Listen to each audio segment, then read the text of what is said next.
बिहार के बच्चों को दुनिया ने हमेशा एक ही चश्मे से देखा, गरीब, पलायन करने वाले, मजदूर।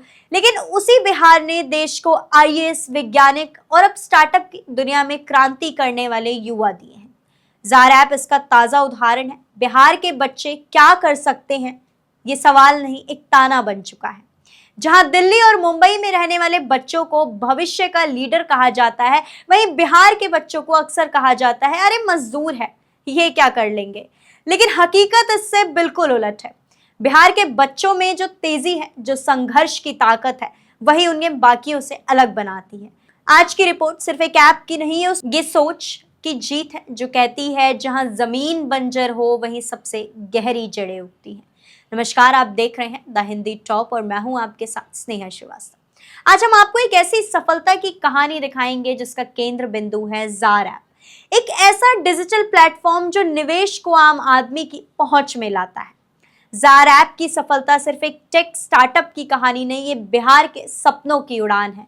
आपको बता दें, बिहार के नालंदा जिले से आए एक मिसबाह अशरफ ने केवल 12 महीने में जार नामक फिनटेक स्टार्टअप के जरिए 2463 करोड़ की कंपनी खड़ी कर दी। ये कहानी है साहस, असफलता से सीखने और मध्यम वर्गीय भारत की बचत सोच को बदलने की। भारत में निवेश और बचत को लेकर लोगों की सोच लंबे समय से पारंपरिक रही है।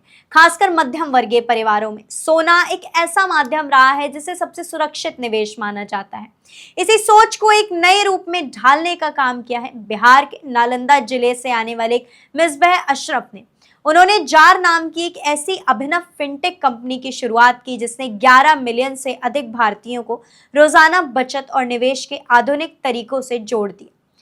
मिसबाह अशरफ का बचपन आर्थिक चुनौतियों से भरा था। उनके पिता शिक्षक थे और मां गृहिणी। सीमित संसाधनों में पले बड़े मिसबाह ने हमेशा कुछ बड़ा करने का सपना देखा।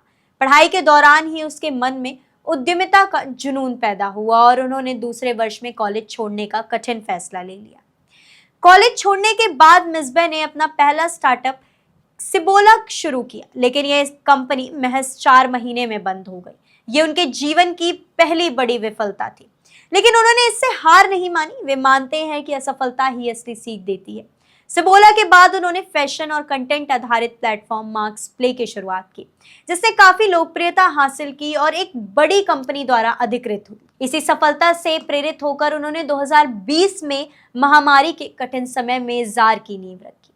जार एक ऐसा ऐप है जो लोगों को छोटी छोटी रकम को रोजाना बचत करने के रूप में सोने में निवेश करने का विकल्प देता है। इसकी पहुंच विशेष रूप से उन लोगों तक है जो पहले निवेश के नाम से घबराते थे।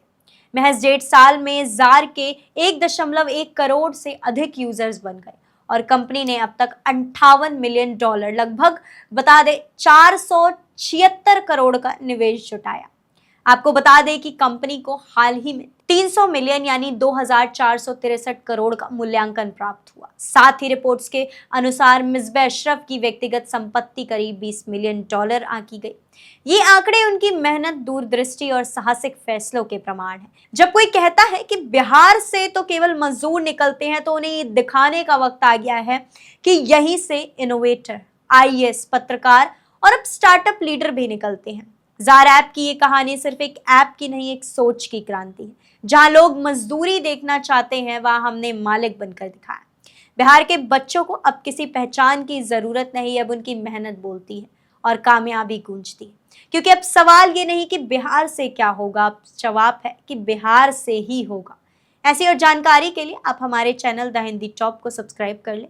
साथ ही बेल आइकन दबाना मत भूलिए। इसके अलावा आप हमें एक्स, फेसबुक और इंस्टाग्राम पर भी फॉलो करें।